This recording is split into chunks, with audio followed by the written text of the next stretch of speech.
CM के आदेश के बाद भी ब्लड कैंसर का उपचार नहीं मिलने पर सेहमा के प्रवीण ने दम तोड़ा। सेहमा में सीएम ने जनसंवाद कार्यक्रम में मरीज का इलाज करवाने के सीएमओ को निर्देश दिए थे। तहसील उपतहसील का खेल खेलते रह गए और लाचार प्रवीण मुख्यमंत्री के आश्वासन पर उपचार की बाट जोहता हुआ जिंदगी की लड़ाई हार गया। सेहमा गांव सेहमा में 25 मई को सीएम मनोहर लाल के जनसंवाद में कार्यक्रम में आयोजित ब्लड कैंसर से पीड़ित प्रवीण कुमार का इलाज स्वास्थ्य विभाग करवाने के आदेश के बावजूद 5 दिन बाद भी इलाज नहीं मिलने मरीज ने दम तोड़ दिया। ब्लड कैंसर से पीड़ित सेहमा निवासी 33 वर्षीय प्रवीण कुमार की तबीयत बिगड़ने के बाद उसके परिजन अपने खर्चे से नारनौल लेकर गए। स्थिति ज्यादा खराब होने पर डॉक्टरों ने पीजीआई रोहतक रेफर कर दिया। रोहतक अस्पताल के गेट पर जीवन की अंतिम सांस ली। 27 वर्ष पूर्व मृतक लड़के के पापा शिव कुमार तथा 6 माह पूर्व मां मुन्नी देवी सड़क दुर्घटना में मौत हो गई थी। अनुसूचित जाति से संबंध रखने वाला ये परिवार बीपीएल धारक है। गांव सेहमा में 25 मई को आयोजित सीएम मनोहर लाल के जनसंवाद में कार्यक्रम में पीड़ित चचेरी बहन ने मुख्यमंत्री के सम्मुख अपने भाई का इलाज के करवाने के लिए फरियाद लगाई थी। जनसंवाद के 4 दिन बीत जाने के बाद भी सिविल सर्जन की ओर से कोई उपचार सुविधा नहीं मिली। कैंसर से पीड़ित मरीज की मौत होने गांव व परिवार में दुख का पहाड़ टूट गया है। अगर मरीज को जनसंवाद के बाद ही नारनौल अस्पताल उपचार मुहैया करवा देते तो मरीज काल का ग्रास नहीं बनता। मृतक लड़के के छोटे भाई राहुल बौद्ध ने बताया कि अभी 11 मई को मेरा भाई कंपनी में काम कर रेवाड़ी आ रहा था, तभी रास्ते में चक्कर आकर नीचे गिर पड़ा। वहां उपस्थित लोगों ने रेवाड़ी में निजी अस्पताल में भर्ती करवा दिया। अस्पताल में टेस्ट के दौरान हमें ब्लड कैंसर की सूचना मिली थी। उसके 2 दिन बाद ही हम झज्जर एम्स में गए, जहां हमारी नहीं सुनी गई। ना तो हमारा आयुष्मान कार्ड मान्य किया, ना ही हमारा बीपीएल राशन कार्ड मान्य किया। अभी मुख्यमंत्री के जनसंवाद कार्यक्रम में मेरी चचेरी बहन द्वारा मुख्यमंत्री के सामने कैंसर पीड़ित मेरे भाई की मदद के लिए गुहार लगाई। मुख्यमंत्री ने हमें आश्वासन दिया था सरकारी अस्पताल में आपका मुफ्त इलाज करवाएंगे। मुख्यमंत्री के आश्वासन के बाद 4 बार हमने झज्जर एम्स के निजी खर्चे से चक्कर लगाए। स्वास्थ्य विभाग से हमें किसी प्रकार की कोई मदद नहीं मिली। मंगलवार को सेहमा के शमशान घाट में कैंसर पीड़ित प्रवीण उसका अंतिम संस्कार कर दिया गया। बता दें कि आपको मृतक प्रवीण अपने पीछे 2 छोटे भाई छोड़कर चला गया। मृतक का परिवार बेहद गरीब है। मृतक प्रवीण कंपनी में कार्य कर अपने परिवार का पेट पालता था। उसकी अंतिम यात्रा में ग्रामीणों के अलावा अनेक गणमान्य लोगों ने पहुंचकर श्रद्धांजलि अर्पित की।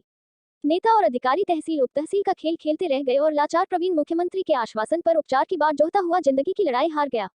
क्या जनसंवाद कार्यक्रम महज आश्वासन के लिए है या मुख्यमंत्री के अनुसार अधिकारी उनको गुमराह कर रहे हैं? जो भी हो, प्रवीण की मौत की जिम्मेदारी कौन लेगा, मुख्यमंत्री या अधिकारी? हर घर स्वास्थ्य घर घर स्वास्थ्य का नारा देने वाली हरियाणा सरकार के इस चेहरे को बेनकाब करता हुआ एक ऐसा मामला हम आपके समक्ष रखने वाले हैं, जिसमें कुछ समय पहले महेंद्रगढ़ में जनसंवाद कार्यक्रम के तहत पधारे हरियाणा के मुख्यमंत्री के समक्ष एक परिवार ने अपनी गुहार लगाई, मदद की गुहार लगाई। कैंसर पीड़ित थे, उनके परिजन उनको लेकर मुख्यमंत्री से मिले और मुख्यमंत्री ने तत्काल प्रभाव से कार्रवाई के आदेश भी दिए। लेकिन ताज्जुब की बात देखिए, क्या अफसरशाही हावी है राजनीति पर? यहाँ अगर इस मामले पर गौर करते हैं तो ये बात बिल्कुल सटीक बैठती है। नमस्कार, आप देख रहे हैं भारत गौरव न्यूज़ और इंडिया दैनिक न्यूज़। मैं संजय कौशिक। इस वक्त हम मौजूद हैं अटेली विधानसभा के नारनौल विधानसभा के गांव सीमा में। हम इस वक्त मौजूद हैं, परिवार हमारे साथ मौजूद है। बड़े दुख की बात है कि एक मुख्यमंत्री के पास गुहार लगाने के बाद भी एक परिवार की सुनवाई नहीं होती। इससे बड़ा सबूत और क्या कहें अफसरशाही के बारे में। राजनेता दावा करते हैं कि हाँ, हम घर घर स्वास्थ्य दे रहे हैं, हर घर स्वास्थ्य दे रहे हैं, लोगों को असुविधाओं का पूरा ख्याल रखा जा रहा है। जनसंवाद कार्यक्रम के नाम पर लोगों को इकट्ठा किया गया, सिर्फ मन की बात की गई, जनसंवाद नहीं, असल में मन संवाद किया गया। चलिए बातचीत कर लेते हैं, लोगों से मिलते हैं। एक बार आपको दिखाना भी चाहेंगे वो तस्वीर, जो शख्स इस दुनिया में नहीं है, और नहीं है तो सिर्फ अधिकारियों की लापरवाही की वजह से, अधिकारियों की तानाशाही की वजह से। क्योंकि मुख्यमंत्री जी के द्वारा आदेश दिए गए थे कि इनके जो भी समस्या है, इनकी जो बीमारी है, उसका इलाज तुरंत प्रभाव से करवाया जाए। लेकिन बावजूद इसके घोर लापरवाही बरती गई और परिणाम ये हुआ कि एक परिवार ने एक जीता जागता हंसता खेलता एक लाल है वो खो दिया। ये तस्वीर है श्री प्रवीण कुमार जी की, जो जनसंवाद कार्यक्रम के दौरान मुख्यमंत्री जी से अपने परिवार के साथ मिले थे। कैंसर से पीड़ित थे। मुख्यमंत्री जी ने कहा था कि आपकी समस्या का समाधान करवाया जाएगा, लेकिन क्या असल में समाधान हुआ? क्या उनको मिली मदद, या फिर परिवार को बरगलाया गया? और बातचीत कर लेते हैं हम अभी परिवार के जो सदस्य हमारे साथ मौजूद हैं उनसे, और जानना चाहेंगे क्या कहेंगे इस लापरवाही को लेकर, किसको जिम्मेदार मानते हैं प्रवीण जी की मौत का। भाई साहब नमस्कार। नमस्कार सर। क्या नाम है जी? राहुल। राहुल। प्रवीण जी से क्या रिश्ता है आपका? मैं उसका भाई हूँ सर, छोटा भाई। छोटे भाई हैं आप। यहाँ मुख्यमंत्री जी पधारे थे, आप उनसे मिले थे, मदद की गुहार भी लगाई थी, तत्काल प्रभाव से आदेश भी दिए गए थे कि भाई इनकी मदद की जाए, बावजूद इसके मदद नहीं की गई, क्या कहेंगे? सर 25 तारीख को सीएम साहब यहाँ आए थे जी और मैं और मेरे भाई वहाँ मिले थे। जी सीएम साहब ने सीएमओ साहब को कहा भी था, जी लेकिन सीएमओ साहब को कहने के बावजूद उसके 4 दिन बाद तक हमारे पास कोई डॉक्टर या कोई टीम हमारे पास हमारे घर पे नहीं आई। जी 29 तारीख को मैं मेरे भाई को ज़्यादा परेशानी हो गई थी, मैं सिविल हॉस्पिटल नारनौल ले गया। नारनौल से उन्होंने पीजीआई रोहतक रेफ़र कर दिया। पीजीआई रोहतक पे जैसे ही हम वहाँ पहुँचे तो मेरे भाई ने वहाँ दम तोड़ दिया। किसको जिम्मेदार मानते हैं इस लापरवाही के लिए, इनकी मौत के लिए? सर सरकार को और सीएमओ साहब को, प्रशासन को। एक मुख्यमंत्री जी के द्वारा आदेश किए गए थे, बावजूद इसके अधिकारियों ने लापरवाही बरती और सरासर लापरवाही का नतीजा ये हुआ कि आपके भाई को जान से हाथ धोना पड़ा। क्या कार्रवाई की मांग करते हैं ऐसे अधिकारियों के खिलाफ जो मुख्यमंत्री के आदेश की अवहेलना करते हैं? क्या कहना चाहेंगे? मैं चाहता हूँ कि जो हमारे अधिकारी हैं उन पे कार्रवाई हो जी और जो ये घटना हुई है हमारे साथ जी आगे किसी के साथ ना हो, इसलिए मैं चाहता हूँ अधिकारियों पे कार्रवाई होनी चाहिए। चलिए, इसके अलावा और कुछ कहना चाहेंगे? क्योंकि सभी रिपोर्ट्स लगभग उच्च अधिकारियों तक पहुंचती हैं, यहाँ के उपायुक्त महोदय भी हैं, और भी लोगों से हम बातचीत कर लेते हैं, जान लेते हैं। हाँ जी, नमस्कार जी। नमस्कार जी, मेरा नाम दान सिंह है जी ये मेरा छोटे भाई का लड़का था जी और इसको कैंसर की बीमारी डॉक्टर ने घोषित कर दी थी। जी हम खट्टर साहब जी से मुख्यमंत्री से पूछ कर हमने इनको अन्वेषण किया, जी ऑक्सीजन का ट्रीटमेंट आप हमें पहुँचाया है जी, लेकिन नहीं मिला। लेकिन वो नहीं मिला।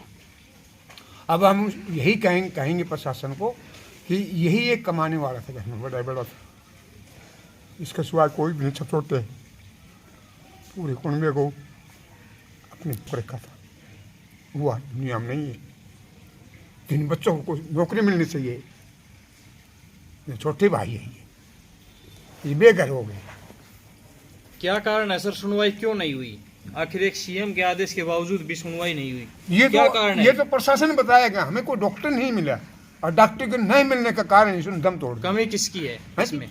प्रशासनिक कमी है, महकमे की कमी है, किसकी कमी है? ये तो आप किसको जिम्मेदार मानते हो? हम किसको जिम्मेदार ठहराएंगे? हमारे साथ तो ये घटना हो गई जी। हम तो यही कहेंगे कि हमें जो है ना न्याय मिलनी चाहिए और आगे भी ऐसा नहीं हो। किस तरीके का न्याय चाहते हैं आप, किस तरीके से? हम ये कह रहे हैं कि आगे घटना ऐसी नहीं घटे। जी, जब सीएमओ ने ये कह दिया कि डॉक्टर को भाई हमें भेज रहे हैं, इसको ट्रीटमेंट मिलेगा, हाँ जी, इसको मेडिसिन मिलेगी, इसको हर तरह की मदद मिलेगी, लेकिन वो मदद नहीं मिल पाई थी बच्चे को। जी हाँ जी, नहीं मिली। अतुल कुमार। क्या नाम है आपका? अतुल कुमार। जी, क्या कहना चाहते हैं आप? ये जो घटना हुई है, मुख्यमंत्री जी के आदेश के बावजूद भी अधिकारियों ने जो लापरवाही बरती है, उनकी गलती है भाई। जी, क्या मांग करते हैं? मांग कुछ नहीं करते, मांग करनी भी नहीं चाहिए किसी चीज़ की भी, ठीक है। उसने जो बोला था, अब भाई की मदद होगी, मेरे भाई की, मेरा बड़ा भाई था, मदद होगी, नहीं हुई मेरे भाई की मदद। जी मेरे भाई की किस तरीके की कार्रवाई की आप मांग करते हैं? मदद नहीं हुई, किन्होंने लापरवाही बरती इस मामले में, उनके ऊपर क्या कार्रवाई होनी चाहिए? हमने क्या आप कार्रवाई चाहते हैं? हमने मदद मांगी थी मुख्यमंत्री जी से। जी जी, हमारे भाई के ये ब्लड कैंसर का दिक्कत है जी, हमारे कोई काम नहीं आया, नहीं आया, मुख्यमंत्री भी काम नहीं आया हमारे, जी तो हम तो उन्हीं को ही गुनहगान मारते हैं, बाकी और कुछ नहीं है भाई साहब। हाँ जी, क्या नाम है आपका? मेरा नाम रघुवीर सिंह है जी। जी, कौन से गांव से? गांव सीमा से। ये जो प्रवीण जी थे, ये मेरा कौन भतीजा थे था जी, बड़ा भतीजा। जी, क्या कहेंगे इस सारे घटनाक्रम को लेकर के? घटनाक्रम का ये है जी, उन्होंने जैसे 25 तारीख को सीएम संवाद हुआ था, जी उसमें उन्होंने सीएमओ को आदेश दिए थे जी और सीएमओ ने घोर लापरवाही बरती है इस मामले में। जी उसको किसी प्रकार की कोई स्वास्थ्य सहायता नहीं मिली और ना मिलने के कारण उन्होंने 29 तारीख को शाम 7:45 बजे रोहतक मेडिकल में दम तोड़ दिया। क्या मांग करते हैं प्रशासन और सरकार से ऐसे लापरवाह अधिकारी के खिलाफ? मेरी सबसे बड़ी ये मांग है जी, सबसे पहले तो सीएम साहब को, सीएमओ साहब को, कि उसके आदेश की अवहेलना की गई है, उसकी कार्रवाई की जाए। जी राजेश जी नमस्कार। नमस्कार जी, नमस्कार। हरियाणा के मुख्यमंत्री मनोहर लाल खट्टर जी महेंद्रगढ़ आते हैं, जनसंवाद कार्यक्रम करते हैं। जी, जी। जनसंवाद कार्यक्रम कितना सफल हुआ ये भी आप अच्छे से जानते जी, हैं। बिल्कुल। और आज आप जिस गांव में मौजूद हैं, जी, शोक संतप्त परिवार भी आपके साथ मौजूद है। बिल्कुल बिल्कुल। एक मुख्यमंत्री जी के द्वारा आदेश दिया जाना और बावजूद इसके अधिकारियों द्वारा घोर लापरवाही बरता जाना, क्या मानते हैं आपकी राजनीति पर आज भी अफसरशाही हावी है? देखो, मैं आज आपको सारी बात बताता हूँ। सुबह 10 बजे इस गांव से एक बच्चे का फ़ोन गया और मुझे पता चला कि भाई ऐसे ऐसे सीएम साहब का प्रोग्राम था 25 तारीख को दोंगड़ाईर में। ये वहाँ मिलने भी गए थे कि भाई हम गरीब, हमारा परिवार गरीब है, उस सीमा के अंदर। तो जनसंवाद था, जो जनता जब मिल रही थी तो इन्होंने मुलाकात की और सीएम साहब ने ये कह दिया था, सीएमओ को दे दिया था, अब भाई इनका जल्द से जल्द इनकी कार्रवाई हो और बढ़िया इनको ट्रीटमेंट मिले। तो इसमें सीएम साहब की मैं इतनी गलती नहीं कहूँगा, क्योंकि सीएम साहब ने तो ऑर्डर दे दिए थे, लेकिन सीएम साहब से मांग जरूर करूँगा। ये बहुत गरीब परिवार है, ये बहुत गरीब परिवार है। जो 32-33 साल का जो बच्चा इनका चला गया, जो कमाने वाला एक था, ये छोटे भाई है उसके, आज ये इनके घर में आटे तक नहीं है खाने को। तो मैं सीएम साहब से एक दो चीज़ की मांग रखूँगा। जो यहाँ का प्रशासन है, जिन्होंने अनदेखी की, उनके ऊपर जल्दी से जल्दी और सख्त से सख्त कार्रवाई करे। अगर जल्दी से जल्दी सख्त से सख्त कार्रवाई नहीं करेंगे तो बीजेपी को ये यहाँ का प्रशासन खराब कर देगा। सच्चाई है। अब सीएम साहब ने ऑर्डर कर दिया, उन्होंने कार्रवाई नहीं की, ना इनकी सुनी।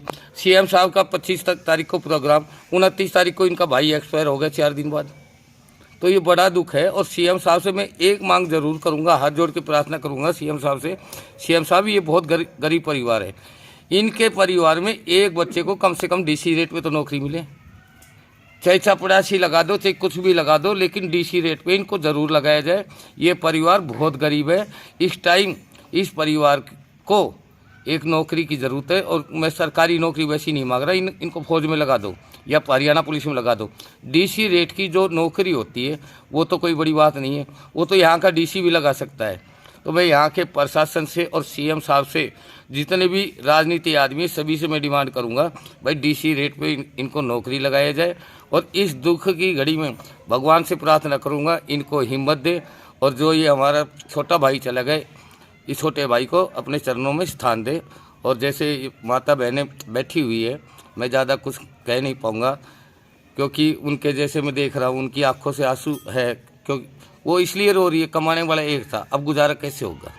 तो मैं फिर से सीएम साहब से गुहार कर रहा हूँ, इनको डीसी रेट पर नौकरी ज़रूर दी जाए और उनके ऊपर सख्त से सख्त कार्रवाई की जाए। जो कि आपका जो ऑर्डर हो गया था उसके ऊपर इन्होंने कोई अमन नहीं किया और न ही इनसे कुछ हालचाल पूछा। नमस्कार जी, क्या नाम है आपका? मेरा नाम सुमन है सर। जी सुमन जी, जिस तरह से आपने और आपके परिवार वालों ने सीएम साहब से मदद की गुहार लगाई थी, बावजूद इसके मदद नहीं मिल पाई, क्या कहेंगे इसको? सर, ये आप देखो कि क्या कहेंगे, क्योंकि हमारे परिवार को उस समय ज़रूरत थी।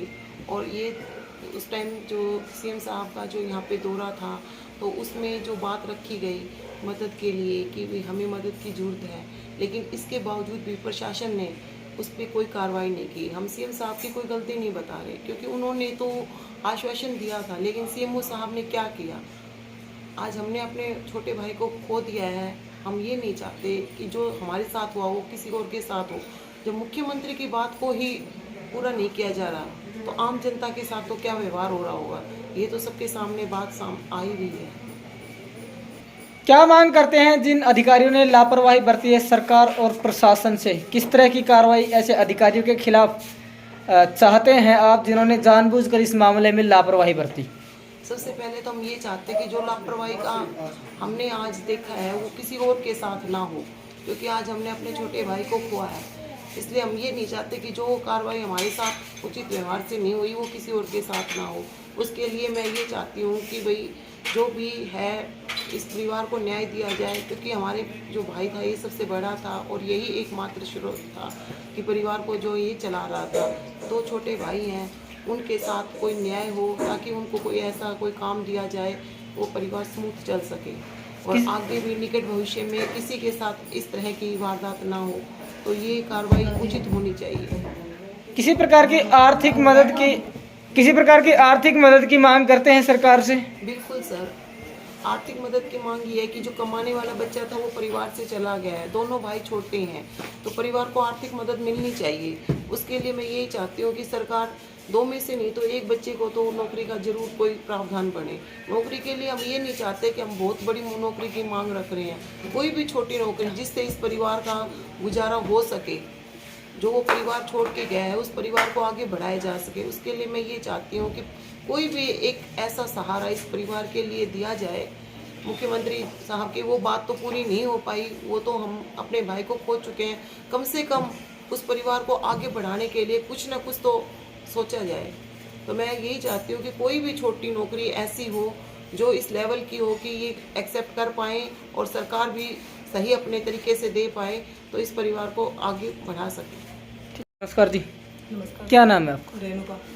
रेणुका जी, जिस तरह से आपके परिवार के साथ जो हादसा हुआ है इसमें सरासर अधिकारियों ने जो लापरवाही बरती है, क्या कुछ कहना चाहेंगे लापरवाह अधिकारियों के बारे में और क्या आपकी सरकार से मांग रहेगी? जी बिल्कुल, मैं शुरू से आपको बताना चाहती हूँ, जिस दिन सीएम साहब का यहाँ पे जनसंवाद था उस दिन मैं अपने भाई के साथ खुद गई थी वहाँ पे। तो काफ़ी टाइम तक तो भाई खड़े रहे, उनको बोलने का मौका नहीं मिला। फिर मैंने खुद आगे बढ़ के उनकी मदद की गुहार लगाई थी वहाँ पे। उसके बावजूद भी 25 तारीख को ये जनसंवाद हुआ था और 4 दिन तक ये झज्जर रोज़ आ रहे थे जा रहे थे अपने पर्सनल व्हीकल लेके, और उसके बाद भी वहाँ पे ना ही डॉक्टरों ने उन्हें एडमिट किया और ना ही कोई ऐसा साधन दिया कि जिससे वो आसानी से भी वहाँ से आ जा सके। और स्वास्थ्य विभाग से हमारी बस यही मांग है जी। सीएम साहब ने सीएमओ को ऑर्डर दे दिया था, उसके बाद भी उनकी जो बातें उन्होंने कही वहाँ पे उनकी पालन नहीं किया गया। तो हमारी बस सरकार से यही गुजारिश है कि जो हमारे साथ हुआ है वो किसी और के साथ ना हो, और जो भी आश्वासन दिया गया था हमें उन पर वो खरे नहीं उतरे। तो इसलिए हमारी बस यही चाहत है कि आगे जाके किसी भी गरीब परिवार को इस समस्या का सामना ना करना पड़े। और मेरा परिवार जो है, मैं परवीन की छोटी बहन हूँ, चाचा की लड़की, और ये परिवार बहुत ही गरीब है। ताऊ जी ताई जी बहुत पहले एक्सपायर हो गए थे, ताई जी भी 6 महीने पहले एक्सपायर हुई है। तो कमाई का जरिया एक सिर्फ परवीन था जो अपना कमा रहा था, प्राइवेट कंपनी में काम कर रहा था वो, और अपना परिवार चला रहा था। अब 2 छोटे भाई पीछे हैं जिनके पास कोई कमाई का साधन है नहीं। तो इसलिए हमारी सरकार से बस यही गुजारिश है कि इन्हें छोटा मोटा जो भी काम हो सके दिया जाए ताकि इनकी 2 टाइम की रोटी आराम से खा पाए। भाई साहब क्या नाम है? सर मेरा नाम नीरज है। पहले तो आप ग्राम सीमा में पधारे, आपका बहुत बहुत धन्यवाद। जो जिस सीमा में अनुसूचित जाति से संबंध रखने वाला परिवार को सीएम के जनसंवाद कार्यक्रम के दौरान जो सीएम साहब ने सीएमओ को ड्यूटी लगाई थी कि मृतक प्रवीण जो ब्लड कैंसर पीड़ित था, सीएमओ साहब ने कोई कार्रवाई नहीं की। ठीक है, अखबार के माध्यम से भी खबर लगाई गई थी कि भाई परिवार बेहद गरीब है। ठीक है, आज अगर स्वास्थ्य विभाग कार्रवाई करता तो एक गरीब परिवार का जो एक कमाने वाला लड़का काल का ग्रास नहीं बन पाता। तो अब बार बार आप भी परिवार वाले बता रहे हैं, मैं इनका पड़ोसी हूँ, नीरज नाम है मेरा। परिवार बेहद गरीब है, फादर भी नहीं है, मम्मी भी नहीं है। अब बचे हैं तो केवल 2 भाई हैं, जो एक तो राहुल है और एक मनोज है। इनके पास आर्थिक सहायता के लिए कुछ भी नहीं है। तो मैं आपके चैनल के माध्यम से प्रशासन व सरकार को बताना चाहता हूं कि इनको कोई बड़ी नहीं, एक छोटी सी नौकरी मिल जाए जो इनको परिवार का लालन पालन हो जाए। और मैं तो आपके चैनल के माध्यम से यही कहना चाहूँगा कि सीएमओ साहब ने जो गलती की है, उसके उच्च अधिकारियों ने जो गलती की है, उस पर कानूनी रूप से कार्रवाई होनी चाहिए। और सरकार का जो भी एजेंडा हो किसी गरीब परिवार के साथ, तो इनको एक परिवार को सरकारी नौकरी दी जाए। धन्यवाद।